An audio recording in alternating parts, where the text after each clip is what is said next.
I'm gonna show you the two types of rigging.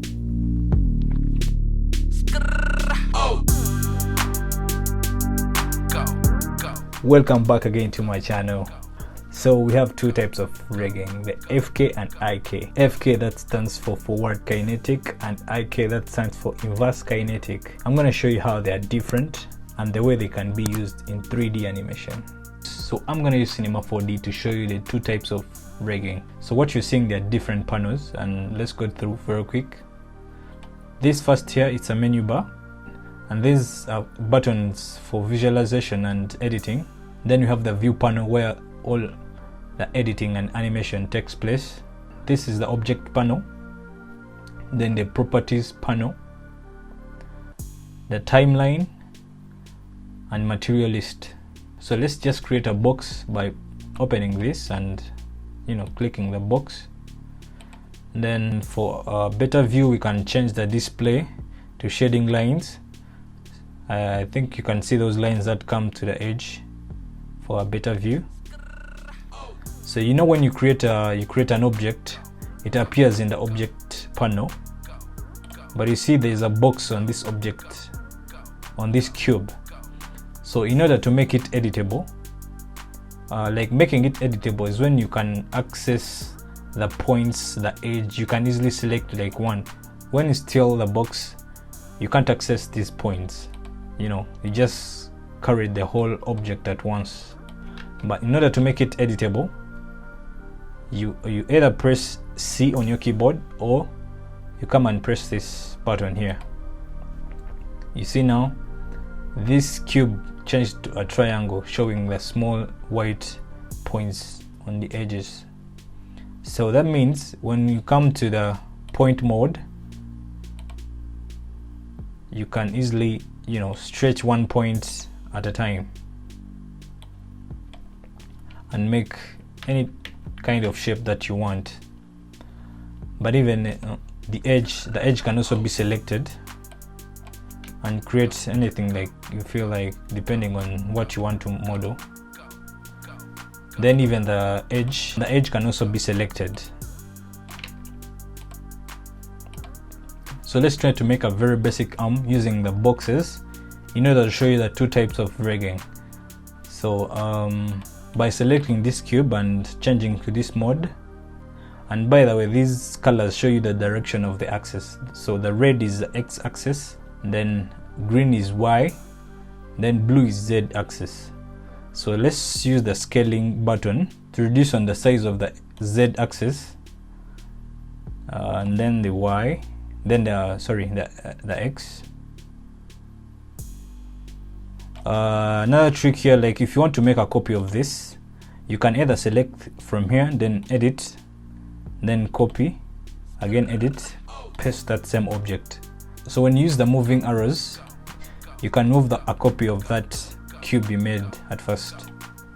Another way you can copy this is by using selecting that same box in the viewing panel and holding Control on your keyboard, and then move on any direction that you want to just make a copy of it.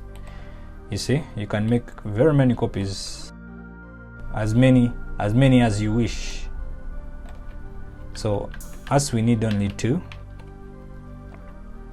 let me just try to reduce a little. Let me just make it like a little bit small, then I make a copy of it. So this is going to be like our upper arm, then this is a forearm. So forearm is mostly smaller than, is it smaller than the upper? I'm not so sure. Wait, is upper arm smaller than the forearm? Anyway, not sure, but let's try this. So this is our forearm, then we can make another copy of our hand. So this is our small hand here. Hope you can see. I know it's so basic, but it will help you understand. These are the basics of animation. You need to know this in order for you to to get far. Another thing, you need to label your objects. Let's call this a hand. Sorry, hand. Then this, and this is the forearm. And then the upper arm. So in order for this to work well, the arm needs to be on top, then the hand at the bottom. So the next step we're going to do, it's called parenting. So when an object is parented into another object, it moves in any direction that the parent moves. So let's try this. If you carry this forearm and put it in the upper, see this? When I select the upper, then the forearm also moves. Then the hand has also to be parented in the forearm. So you see, like when you select the upper arm, they all move at the same time because the upper arm is the main parent. Then when you select the forearm, it's only the forearm and the hand that are only going to move. You see that? Then you select the hand, it's only the hand that is going to move. So this type of rigging is what we call FK, and you've seen this kind of rigging in industries that use like robots in moving like different objects. So let's look at the second type, which is known as IK.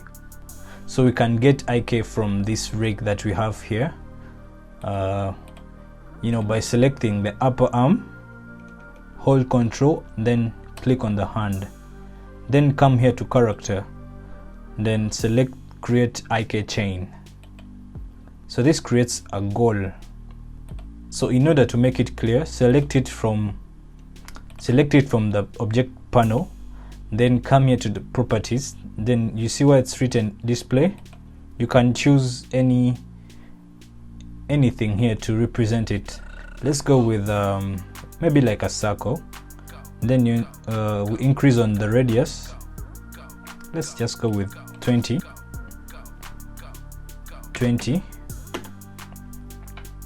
No, sorry, 20 is okay. Let's make it 30. And then it's kind of black. We can also change the color of it by coming here to basic. You come here on display on, then you can change it to any color that you want. Let's try like green. You see, it's now green in color. You can easily come and select it from here. See what happens like when you try to move it. You see that? This is what happens like when you move the goal. So with IK, everything moves together and gain a different position according to the position of the goal. So our hand is trying to say bye to you because you're about to end our video. Or like these people go to the gym, carrying those heavy metals. Wagwan. So that's it for this video. Hope you liked it. So please like, share, and don't forget to subscribe for more videos like this. Peace.